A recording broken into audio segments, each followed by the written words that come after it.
Jason Hammock, Rick Hale, how you guys doing? Awesome. Doing pretty darn good.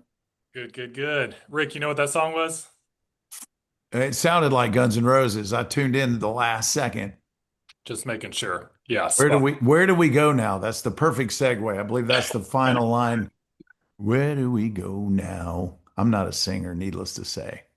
Yeah, you play one. You play a great one. All right, so here we go. We're gonna jump right in, and I'm Matt Pitts, not Brett Caldwell.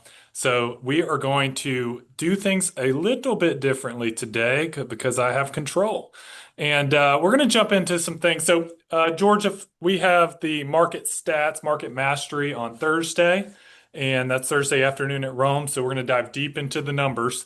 But I wanted to show you guys a couple of things that were at your disposal on the stats site that you may or may not know.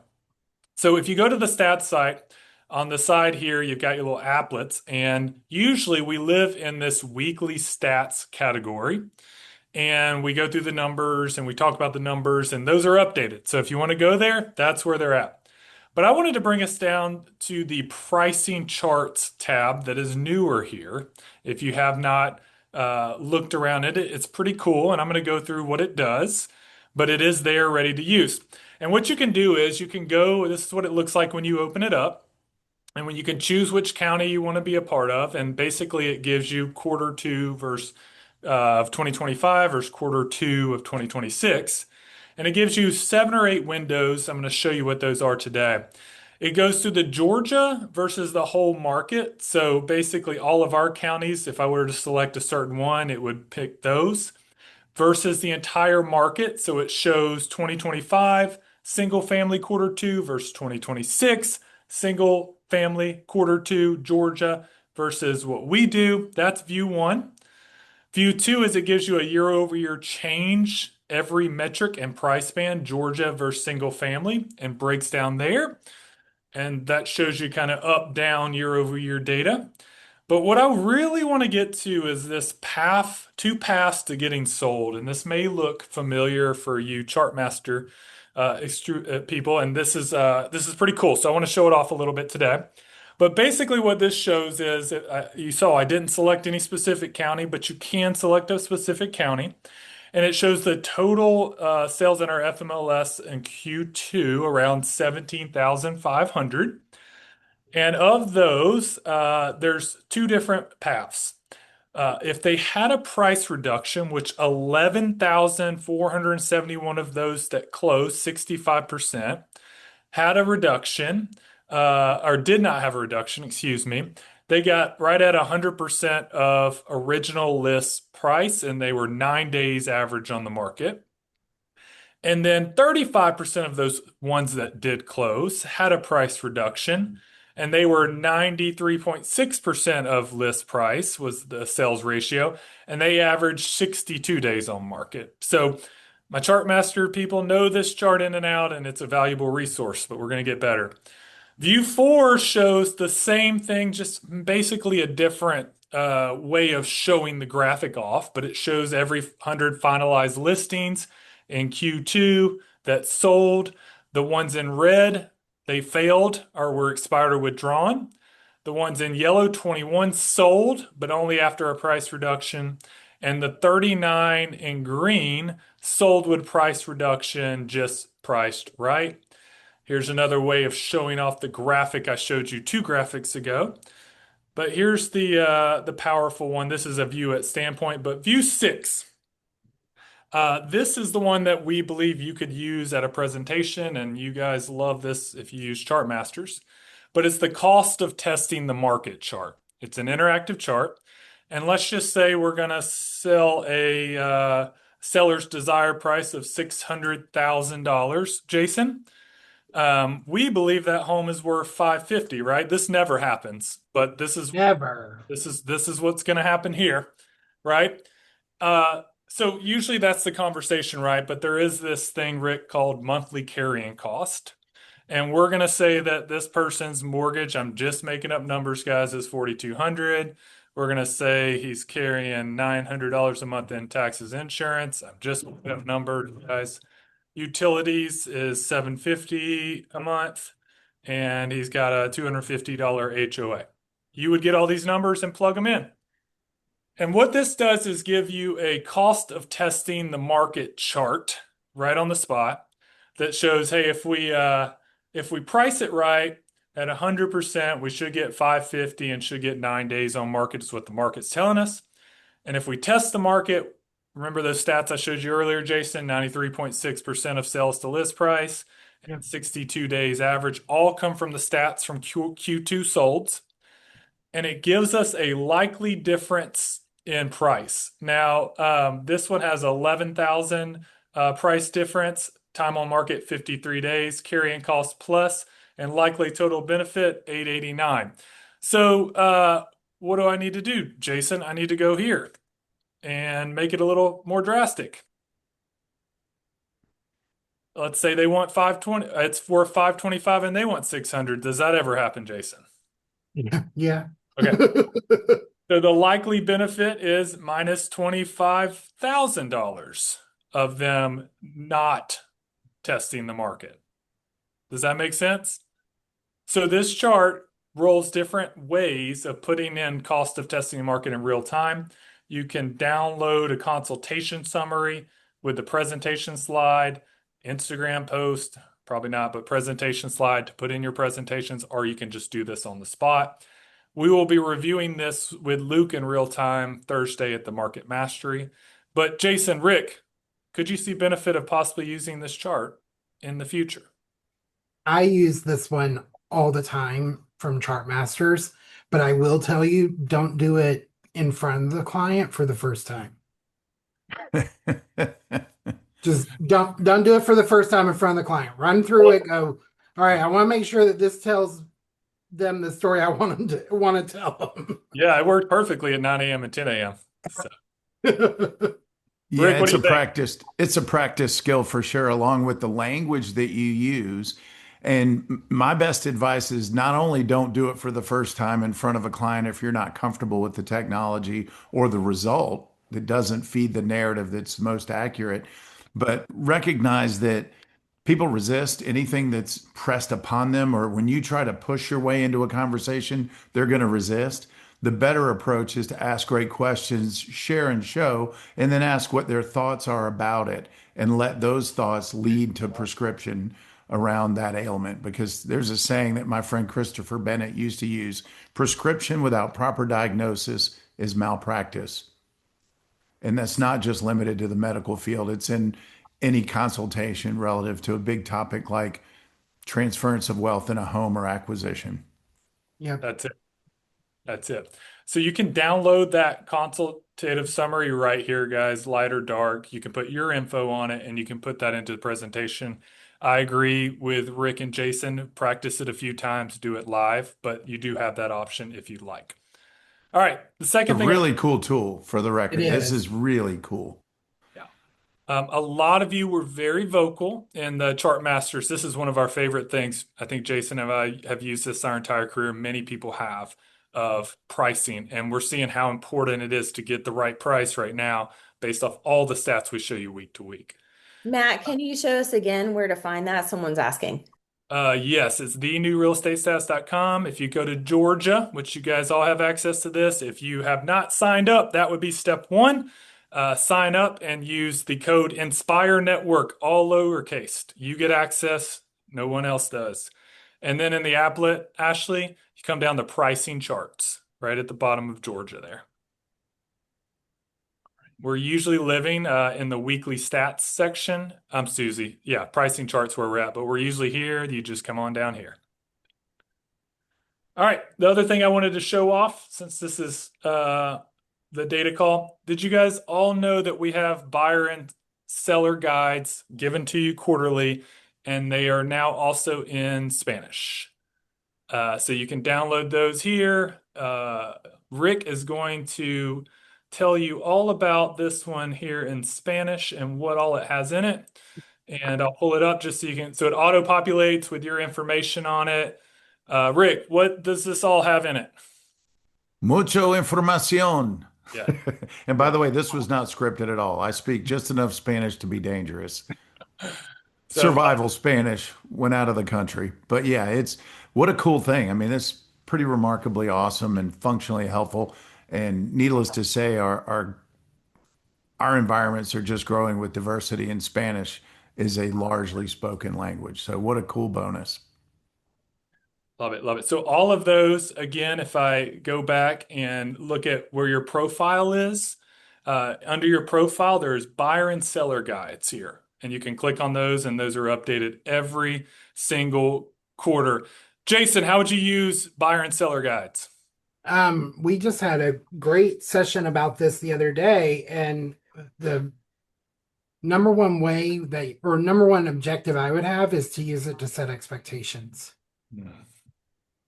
Is what is the market, whether you're a buyer or a seller, what is the market in the area that you're looking versus in general? You got to be macro versus micro. And showing them what to expect because they don't know.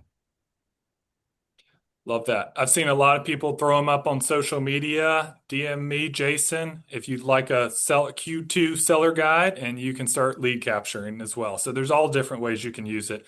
Open houses, DM, or setting expectations. Yeah. All right, guys, ready to jump into the articles? Yeah. The goal is that we've given you the easy button. Now the question is, how do you overlay your brand and your tone and your energy and your style inside of it? But it's an amazing starting place, if not finish line product. Spot on, spot on. All right, so gentlemen, this morning average 30-year rate was right at around 6.85. Rates are higher than they've been all year. There's conflict all over, and I thought this article was perfect because Rick, you've been around a little while. Real estate always has a new crisis, and how do agents stay ahead? So the article goes into a few things. It goes into confidence doesn't actually mean that you have complete certainty. So it talks about the agent who walks in with all the answers is often the most anxious person. So I'm gonna let Rick and Jason speak a little bit to that. Real estate people calling themselves salespeople versus professionals. It talks a lot about the difference in that. But Rick, speak to the mindset around us having it all figured out and real estate always having a crisis. Well, part of the problem is when you make assumptions about what a client needs, wants, or thinks, you run the risk of missing a target. And my experience has been the person that asks the better questions usually wins. No one denies their own truth, comes to mind.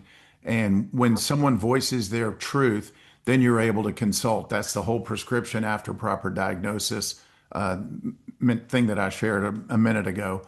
And frankly, I think perfection is one, overrated, two, impossible because there's just so many intangibles and moving parts when it comes to each individual's path and their journey. So I think being vulnerable is not only reality based, but I think it's very attractive. And I think it's that authentic energy with not knowing everything. And I remember when I was younger, if there are people on the call today that are new in the business, the most terrifying part of the first year in our business, or even in a shifting market where you may not know exactly what's going on, is trying to pretend and that fake it till you make it mentality really isn't endearing if you get called out or caught on it.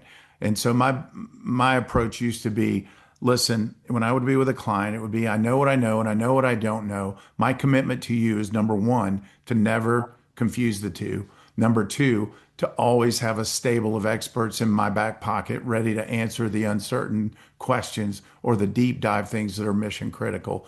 And then I'd use a saying like, would you be offended, if someone had a really good challenge, problem, or issue that even though I felt I possibly knew the answer, but I wasn't 100% certain, my answer would be, would you be offended if I consult with a subject matter expert just to confirm what I believe true so that you get the absolute perfect response or answer to make sure we don't step into a problem? And I've never had anyone say no. I've never had anyone feel discredited or me feel discredited for not being 1,000%. In fact, I think humans appreciate taking extra steps to ensure the most important issue is resolved professionally. Well said. Jason, what would you add? When I was brand new, I went into panic mode when I realized how much I didn't know. And my coach, when I was new, told me a very good one-liner And it is, you know what? You're the first person to ever ask me that. Let me find out. It allowed me to avoid the my kryptonite, which are the three words I don't know. Um, and it also made them feel special because they were the first. Hmm. Really This good. article was full of really cool Oh, points. It yeah, was this, one of the better articles I've read in a long time. So you might want to pick it up and read it yourself. But it just starts with mindset being job one. And then it talks about don't let your checkbook be the scorecard in an uncertain market where things may not be going your way at the moment, and focus on leading indicators and activities that'll lead to success over time. The others don't fall into perfectionism, which kind of reflects in what Jason said. You don't have to be perfect. They're not perfect. No one's perfect. And it's always will be, and always it is, and always will be a people puzzle. And another one is, that whole you said it, don't be a salesperson. You're really a mhm. consultant and ultimately a wealth builder. And wealth is more than just monetary wealth, it's lifestyle and experiential wealth that you're helping people achieve. Another point, don't play chicken little, like the sky's falling, the bleeding edge. I mean, the news wants to grab your attention, and it's going to paint a desperate picture, and recognize that our consumers are all party to that influence, and your job is the calming voice of reason and a soundboard aboard for their real, self-discovery by asking good questions. The other thing, I'll stop here, is that it talks about playing the long game and recognizing that, you know, if you really want to win, plant seeds of success today and recognize the fruit tree may not grow tomorrow. But if you plant seeds today while the rest of the world is uncertain and probably hit the pause button, you're going to wake up on top of the mountain when the market does turn and evolve. And it's all driven. The rules don't change, your strategy changes when the markets shift. And the strategy might be, instead of a 12 to 2%, conversion in the MREA for Mets in your database, you may have 24 to 1. And my response to that is, so what? Now what? How do you win the game? It's adding more people to your Met database. And instead of letting all the complicated issues in the newspaper hit your radar, why not just make building new relationships and growing your database be the primary objective? If you're coming up short on your conversion and ratio because the market's not been generous enough, then just consider you might need 100 new people in your database over the next year, and roughly 10 people a year added. A year from now, you'll wake up a superhero.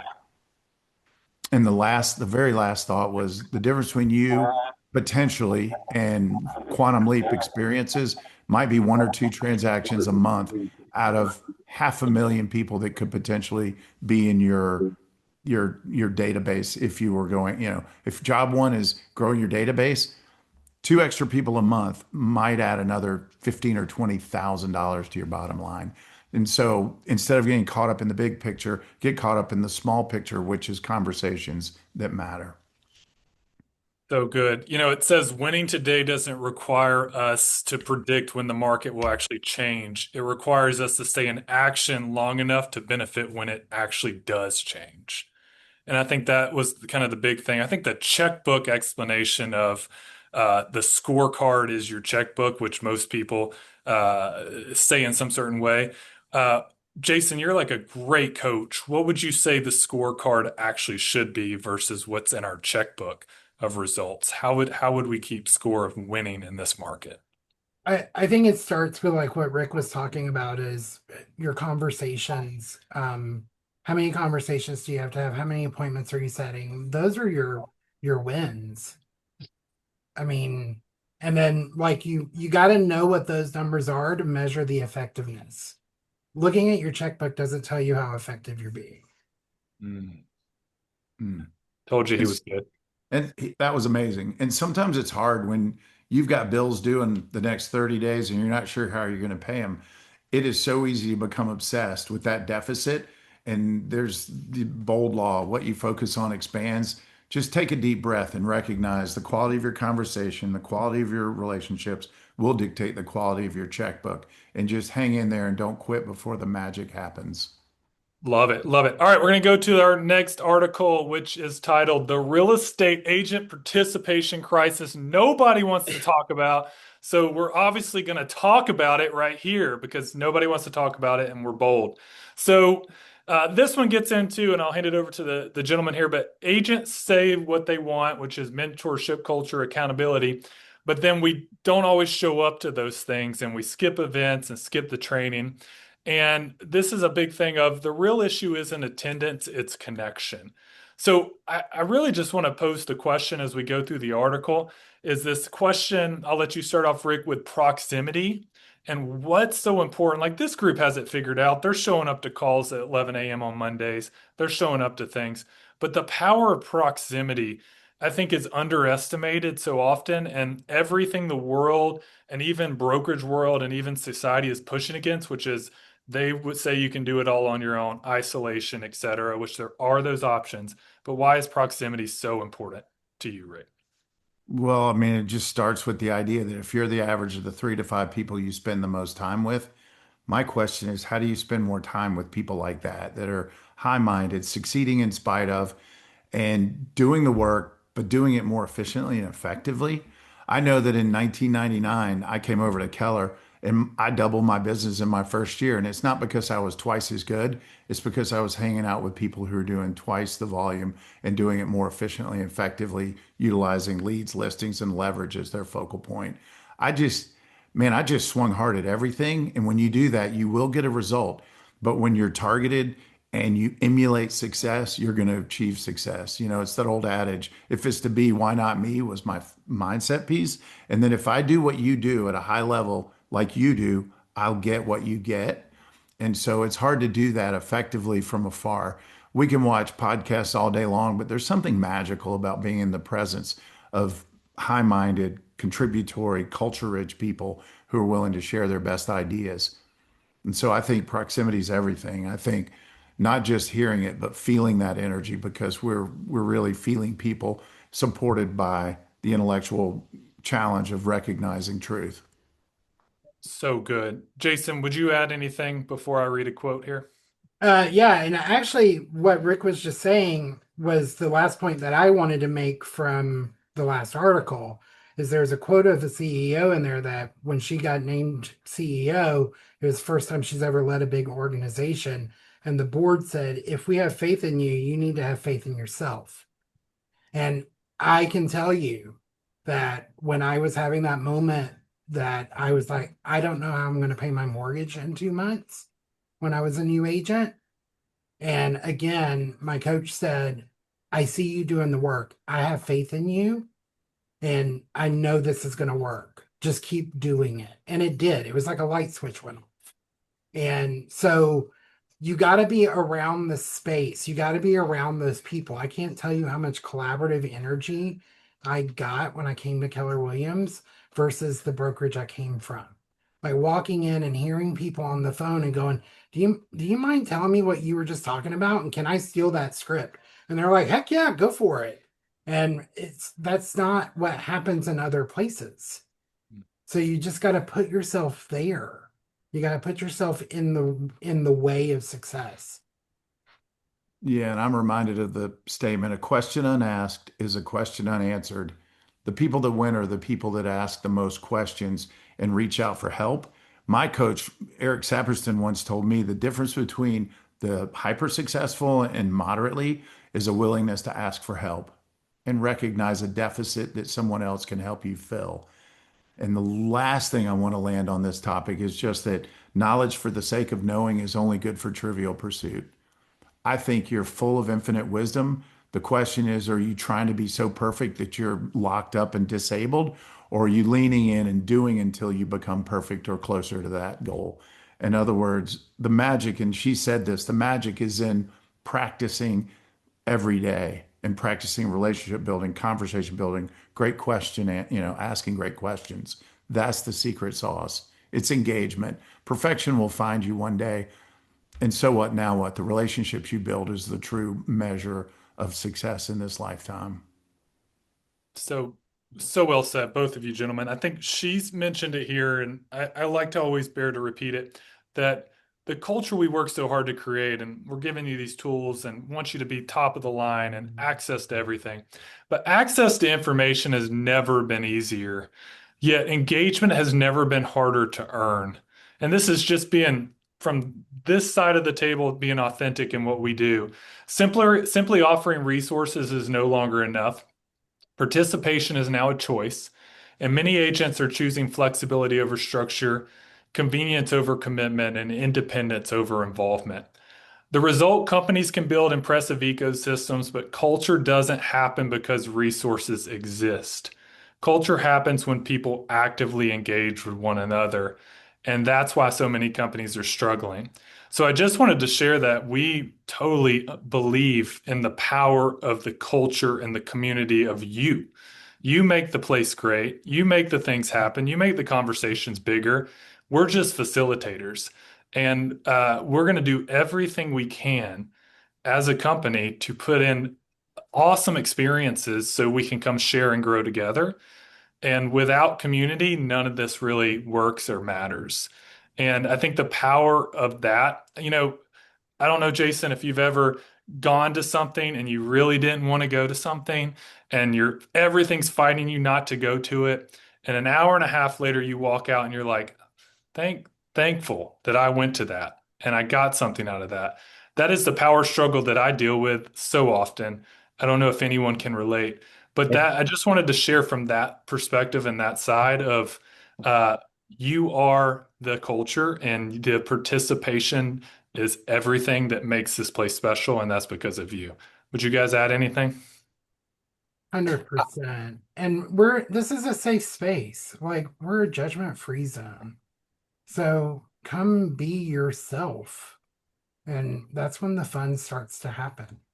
Well, and you engage differently too, right, Jason? When you're in the presence of humans and you recognize, no offense to anyone whose cameras are off, but I can tell you right now, if Matt allowed me, a free pass to hang in here, turn my camera off, I'd do 13 other things while I was trying to do this.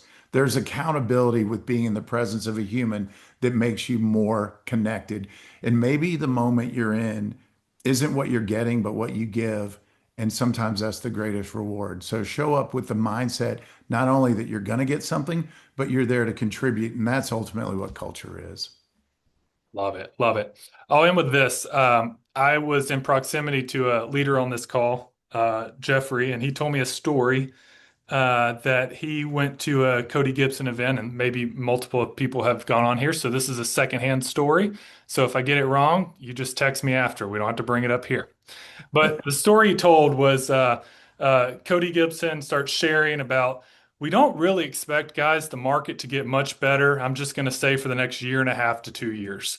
Like there's nothing coming to save us. It's going to be a slowdown, hopefully, of some rates, but we're here, and this is what it is. And he goes on to tell a couple stories. One's about a dog, but the one I'm going to share is about Gary Keller. And he says, Gary called the leadership team a week before, and Gary's wife, name, who I believe is Mary, maybe something else. Just let me keep talking.